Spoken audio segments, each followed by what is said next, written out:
ओम शांति। ब्रह्मा बाबा के गुण की कड़ी में आज हम ब्रह्मा बाबा के वफादार के गुण पर चर्चा करेंगे।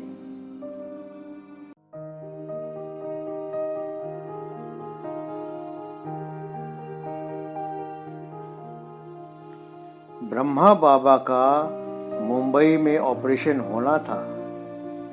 डॉक्टर ने ये कह दिया था कि ऑपरेशन के बाद बाबा को रक्त देना जरूरी होगा। जब बाबा को ये मालूम हुआ तो बाबा ने इसके लिए मना कर दिया, क्योंकि बाबा अब इस प्रभु अर्पित शरीर में किसी भी अन्य व्यक्ति के रक्त का समावेश करवाना ठीक नहीं मानते थे। उन्हीं दिनों संतरी बहन भी बाबा के साथ ही गई हुई थी और उन्होंने शिव बाबा को ध्यान अवस्था में ये संदेश दिया।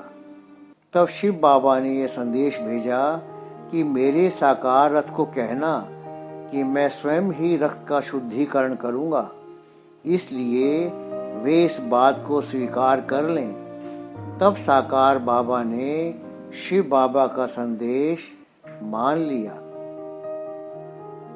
इसी कड़ी में आगे यज्ञ में एक नई चित्र प्रदर्शनी बनी थी जो कलकत्ता में लगाई गई थी।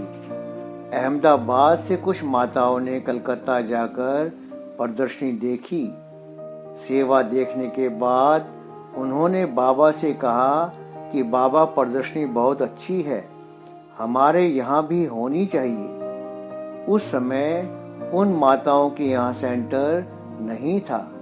वे भिन्न भिन्न स्थान पर एकत्रित होकर सत्संग करती थी।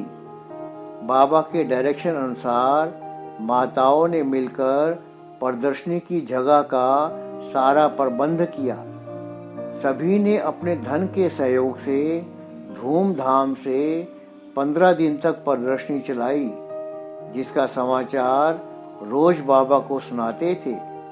जब प्रदर्शनी पूरी हो गई उसके बाद सबको सौगातें भी दी गई। सारा खर्च हो जाने के बाद भी बहुत पैसा बच गया तो बाबा से पूछा, बाबा पैसा बहुत बचा है, क्या करें? तो बाबा ने डायरेक्शन दिया कि बच्ची अपने यहाँ ही एक सेंटर खोल दो। इस प्रकार बाबा धन के उपयोग में बहुत ही वफादार थे। ओम शांति।